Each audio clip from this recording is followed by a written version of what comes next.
Hello to all, please subscribe the channel and press the bell icon for more video updates. So let's start the analysis.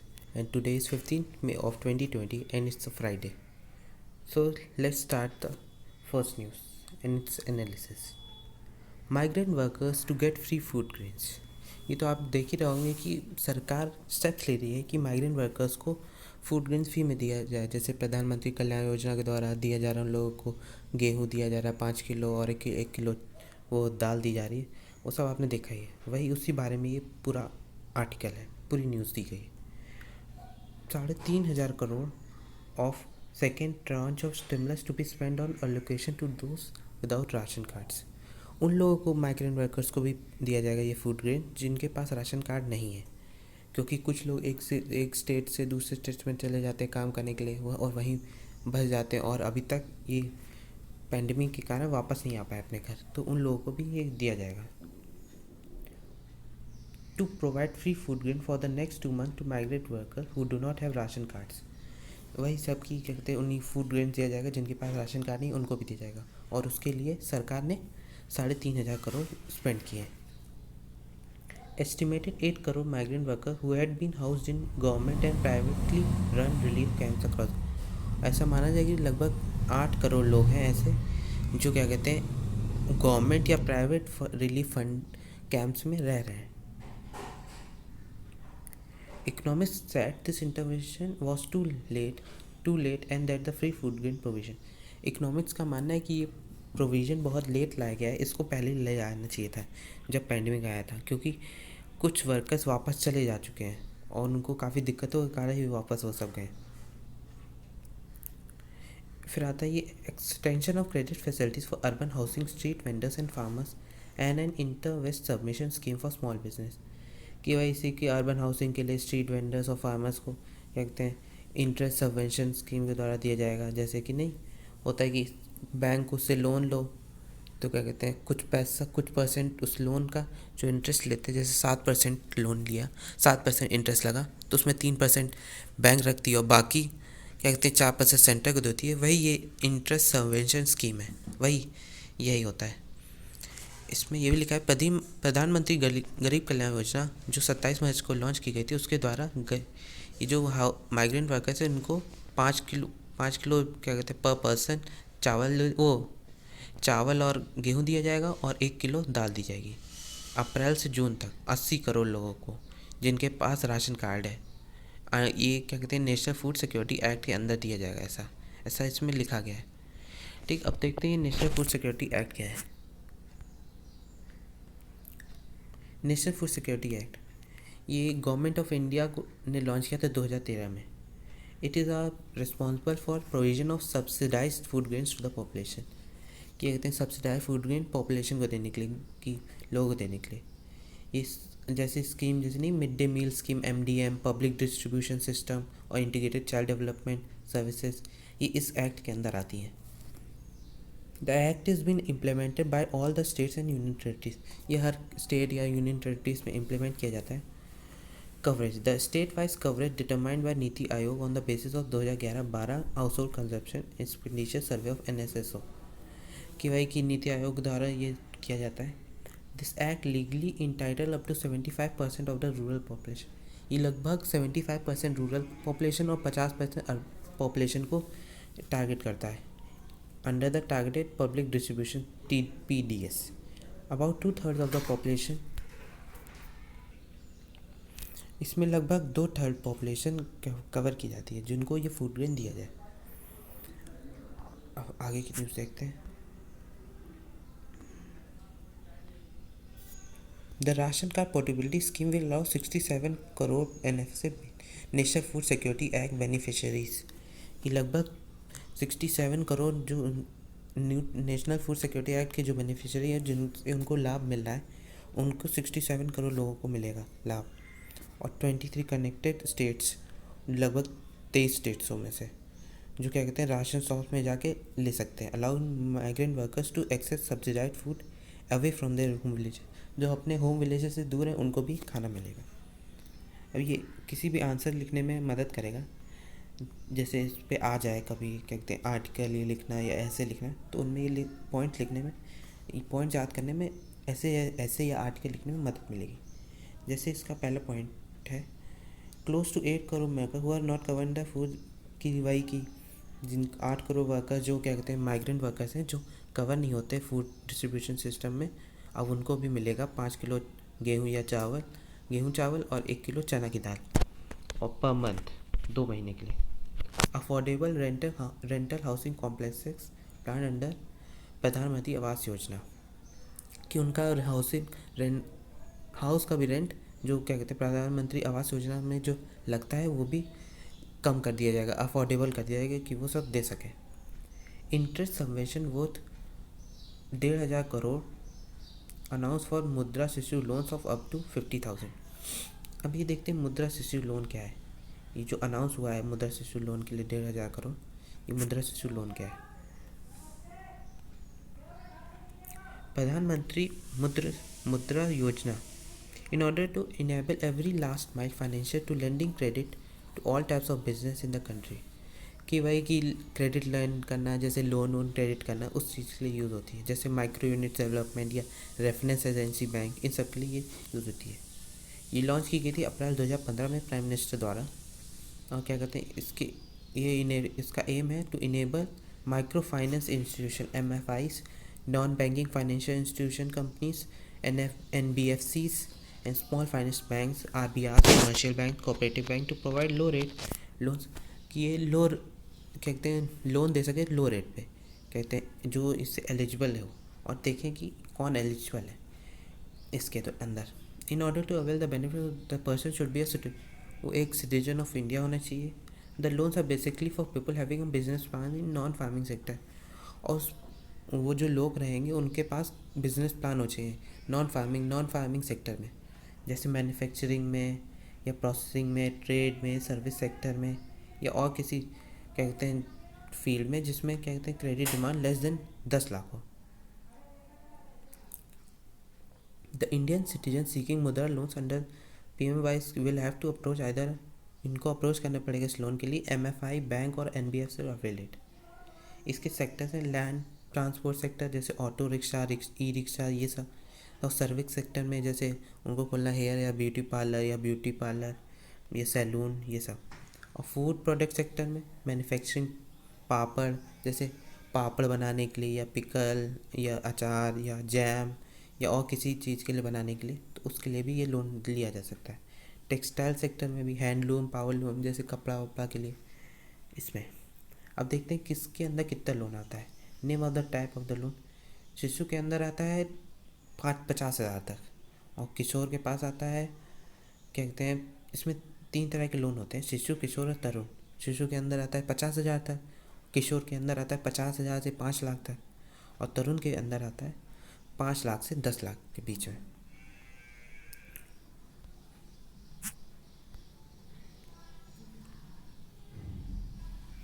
और वही उन्हीं को 1,500 करोड़ दिया गया है। इसमें ये भी लिखा गया है 1 नेशन 1 राशन कार्ड, कि इनकी ये भी स्कीम है कि एक नेशन की सबके पास एक ही राशन कार्ड हो जिससे वो हर जगह यूज़ कर सकें और क्या कहते हैं सुविधा ले सकें। और लगभग 6,000 करोड़ क्या कहते हैं एम्प्लॉयमेंट के लिए जनरेट करने के लिए, बूस्ट करने के लिए आदिवासी और ट्राइबल एरिया में दिया गया है। और स्कीम 5,000 करोड़ क्या कहते हैं स्ट्रीट वेंडर्स को देने के लिए, जैसे नहीं गन्ने का जूस लगाते हैं या चाय बतासे लगाते हैं, उनको भी क्या कहते हैं उनको भी बढ़ावा देने के लिए किया गया है। ऐसे ही कई पॉइंट्स हैं इनको। अब आगे की न्यूज़ देखते हैं।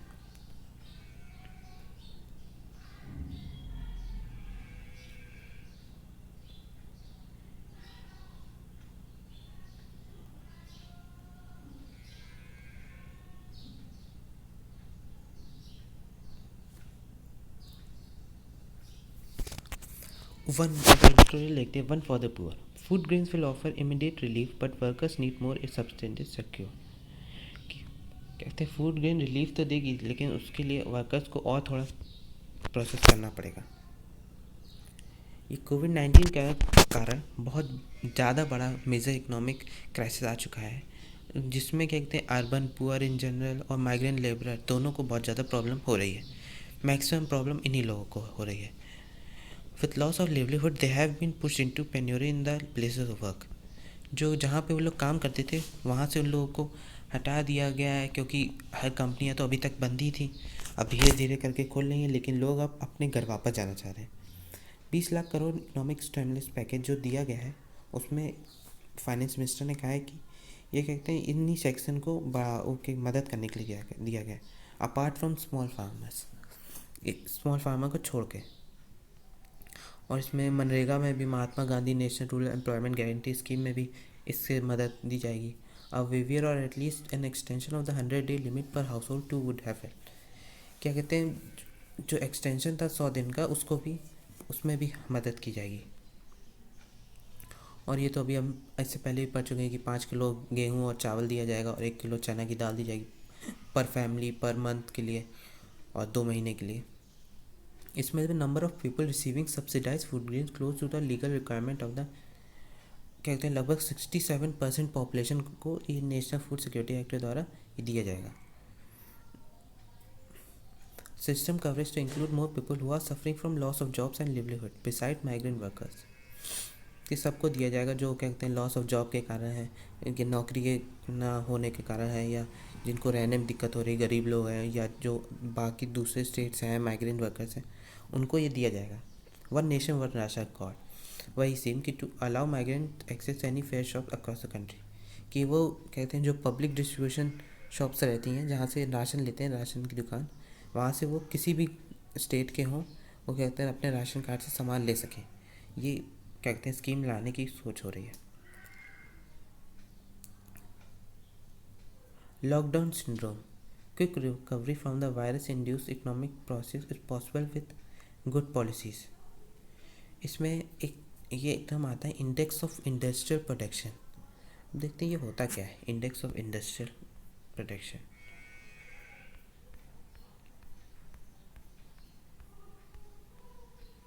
इंडेक्स ऑफ इंडस्ट्रियल प्रोटेक्शन ये होता है कि इंडेक्स जो ग्रोथ रेट बताता है डिफरेंट, कहते हैं कई इंडस्ट्री ग्रुप्स का, कहते हैं एक पीरियड ऑफ टाइम, एक फिक्स पीरियड ऑफ टाइम रहता है, उसमें वो बताता है कि कौन सी इंडस्ट्री कितना ग्रोथ कर रही है। It is compiled and publish monthly. ये हर मंथ क्या कहते हैं पब्लिश होता है CSO द्वारा, सेंट्रल स्टैटिस्टिकल ऑर्गेनाइजेशन द्वारा, ministry of statistics and programme implementation. ये याद करने वाला पॉइंट है कि ये CSO द्वारा हर मंथ पब्लिश किया जाता है, और ये CSO अंडर आती है ministry of statistical and programme implementation. IIP is a composite indicator that measures the growth rate of industry groups classified under broad sector है, माइनिंग, मैन्युफैक्चरिंग या इलेक्ट्रिसिटी, या बेसिक गुड्स वाली, कैपिटल गुड्स वाली, या intermediate goods वाली। इसका ये शुरू हुआ था, base year for this was 2011 to 12। इसका सिग्निफिकेंस है, ये एक ऐसा मेज़र है जो is the only measure for the physical volume of production, जो फिज़िकल वॉल्यूम देखता है प्रोडक्शन का। It is use by government agency including ministry of finance, reserve bank of India, for policy making purposes, कि ये policy making purposes के लिए भी देखा जाता है। Extremely relevant for the calculation for the quarterly advance GDP estimate. ये GDP बनाने के लिए भी इसमें कैलकुलेशन की जाती है। These are electricity, steel, refinery product, crude oil, ये यही सब है। तो IIP हमने पढ़ लिया क्या होता है, अब एडिटोरियल देखते हैं। दिस इज इन कॉन्ट्रास्ट लगभग ग्रोथ रेट ऑफ 2.7% से देखा गया है last year, same month last year था, और अब बहुत ज़्यादा घट चुका है। The manufacturing sector which witness a contraction of, manufacturing sector में लगभग 20% का डिक्रीज़ आया है, 20% का, काफ़ी ज़्यादा डिक्रीमेंट है। Capital goods and consumer durable witness a रफली 1/3 कॉन्ट्रैक्शन इन साइज, और कैपिटल गुड्स और कंज्यूमर 1/3 कमी आई है साइज में as sale of non essential goods. Reserve Bank of India and the government to flush the system with liquidity after all have failed to improve credit flows to business। RBI और government क्या कहते हैं उतने flow से क्या कहते हैं credit नहीं फ्लो कर पाई, जिससे लोगों को मदद हो सके और इकोनॉमिक में इतनी बड़ी प्रॉब्लम ना आ सके। अब देखते हैं दूसरा आर्टिकल।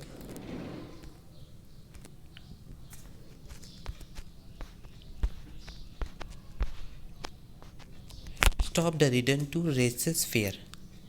अब ये लेसेस फेयर क्या होता है, आप कमेंट बॉक्स में बताएं पॉज करके वीडियो को, और मैं बताता हूँ आपको क्या होता है।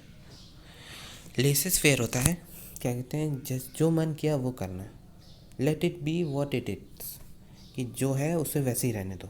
इसका मतलब ये होता है। जो लेबर लॉज और civilisational goals and can not be termed on the excuse of pandemic. Labour law एक कॉन्स्टिट्यूशनल राइट्स हैं और फंडामेंटल राइट्स हैं जो कहते हैं वॉयलेट नहीं करनी चाहिए और एबॉलिश नहीं करनी चाहिए, जैसा हो रहा है इस वक्त पेंडेमिक के कारण। मैसिव ट्रेजिडी आ गई है वर्कर्स के लिए by their employers and above all ये लगभग जैसे workers right to go home was curbed during using the disaster management, कि वर्कर्स राइट को घर जाने के लिए क्या कहते हैं डिजास्टर मैनेजमेंट एक्ट 2005 के द्वारा लगाया गया है। No provision were made for their food, कि कोई प्रोविज़न नहीं बनाया गया उनके लिए कि फूड या उनके खाने के लिए, रहने के लिए या मेडिकल रिलीफ के लिए कोई प्रोविज़न नहीं बनाया गया। Wage payments were not ensured and the state cash and food relief did not cover most, कि जो वेज पेमेंट दिया गया या स्टेट ने जो कैश दिया या खाना दिया उसमें सारे वर्कर नहीं आ पाए। इसमें यह भी किया गया है कि government responded by delaying travel facility for the workers to ensure uninterrupted supply of full labour for employers, कि भाई कि गवर्नमेंट ने डिले कर दिया कहते हैं ट्रैवल की उन माइग्रेंट वर्कर्स को वापस भेजने के लिए, नहीं तो पहले ये प्रॉब्लम इतनी ना हो पाती। जैसे उत्तर प्रदेश सरकार ने लेबर लॉस काफ़ी ज़्यादा एबॉलिश कर दिए हैं, जैसे factories act 1948, minimum wages act 1948 और इंडस्ट्रियल इस्टेब्लिशमेंट एक्ट 1946 और ट्रेड यूनियन एक्ट 1926। इन सब एक्टों को कहते हैं उत्तर प्रदेश सरकार ने एबॉलिश कर दिया है 3 साल के लिए। काफ़ी बड़ा स्टेप है और क्या कहते हैं उन्होंने काफ़ी और बाकी स्टेट्सों ने भी ऐसा ही किया है कि ये सब की कहते हैं लेबर लॉज एबॉलिश कर दिए। जैसे बंगाल रेगुलेशन एक्ट जब 1819 में हुआ था, जैसे ब्रिटिश प्लांटर ने असम टी वाले को असम टी वो कहते हैं स्टेट्स को वर्क है टू 5 साल का कॉन्ट्रैक्ट कराते थे, फिर उनको अगर ना काम करे तो उनको पनिश किया जाता था। तो वैसे ही आज के दिन में भी हो गया है, कहते हैं 18-18 घंटे 12-12 घंटे काम करवाएंगे और क्या कहते हैं 72 घंटे एक हफ्ते में, तो काफ़ी ज़्यादा है। ये फंडामेंटल राइट को वॉलेट कर रहा है। तो इसमें ये तो ऐसा बन गया है जैसे 100-150 साल पहले कहते हैं ब्रिटिश इंडिया के टाइम रूल था, क्या कहते हैं इंडिया में जब 16 आवर घंटे काम करवाया जाता था। और क्या कहते हैं वहाँ प्रोटेक्ट किया था their protest led to the factories act of, तब प्रोटेस्ट किया गया इसके खिलाफ कि 18-16 घंटे हम काम नहीं करेंगे। तब ये factories act of 1911 was introduce कि 12 घंटे सिर्फ काम कराया जाए, और फिर काफ़ी ज़्यादा हुआ था तो फिर ये सब इतने लॉज लाए गए थे। अब क्या कहते हैं जो 8 घंटे की शिफ्ट थी अब वो 12 घंटे में चेंज कर दी गई है विथ कितने कम वेजेस के द्वारा, और ओवर टाइम पे पैसा भी नहीं मिलेगा, ऐसा भी किया गया है। The industrial dispute act provides for workers participation to resolve wage and other dispute through,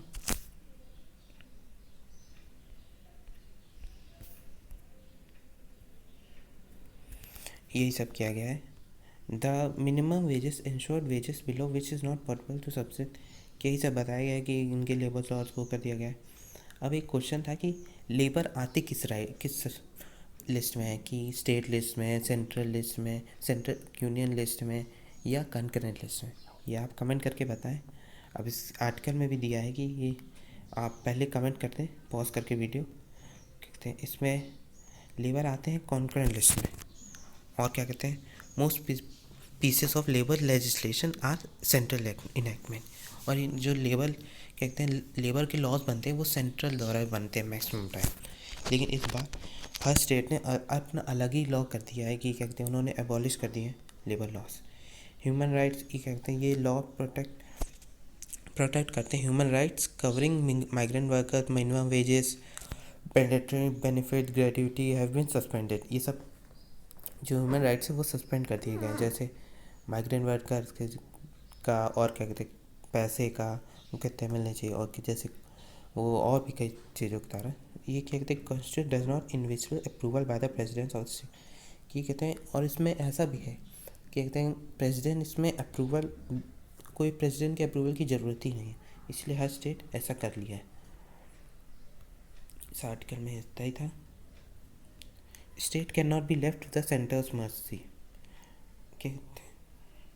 इस आर्टिकल में प्रवीण चक्रवर्ती ने लिखा है कि क्या कहते हैं 30 लाख लोग क्या कहते हैं तमिलनाडु में लिकर शॉप शराब की दुकानें जो खुली हैं उस स्टेट में कहते हैं लॉकडाउन 3.0 में उन्हें लगभग 89% लोगों ने अपोज किया है, कहते हैं ये नहीं खोलना चाहिए। ये क्या कहते हैं ऐसे ही महाराष्ट्र गवर्नमेंट में मैक्सिमम लोगों ने प्रोटेस्ट किया कि कहते हैं ये लिकर शॉप बंद कर देनी चाहिए। क्यों? ये कहते हैं ये शराबियों के कारण नहीं है, ये क्या कहते हैं ओवर क्राउडिंग और क्या कहते हैं जो कोविड-19 इतना तेज़ी से स्प्रेड हो रहा है उसके कारण है। इस आर्टिकल में पूरा इतना ही दिया है। अब देखते हैं कि एक टर्म था सेंट्रल बोर्ड ऑफ टैक्सेस। ये होता क्या है? Central board of direct taxes is the authority vested with the responsibility or administration of laws related to the direct tax की डिपार्टमेंट ऑफ इनकम टैक्स के अंदर आती है और क्या कहते हैं ये इस्टेब्लिश की गई थी central boards of revenue act 1963। अब आपको ये बताना है कि किस डिपार्टमेंट के अंदर आती है, कमेंट करके बताएं ये किसके अंदर आती है। अब देखते हैं आगे की न्यूज़।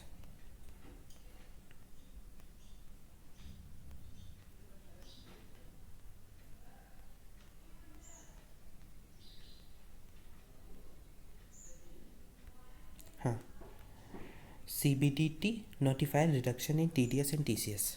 जो मैं बात कर रहा था अभी CBDT की, वही है। ये क्या थी? CBDT notified reduction in TDS and TCS कि CBDT ने TDS और TCS काट दिए, जैसे आपने कल के न्यूज़ में देखा ही होगा। अब देखते CBDT होता क्या है। यह वही सब अभी मैंने बात की, जैसे वो इस्टेब्लिश की थी सेंट्रल बोर्ड और रेवेन्यू एक्ट के द्वारा, और ये अंदर department of revenue under the ministry of finance के अंदर आती है।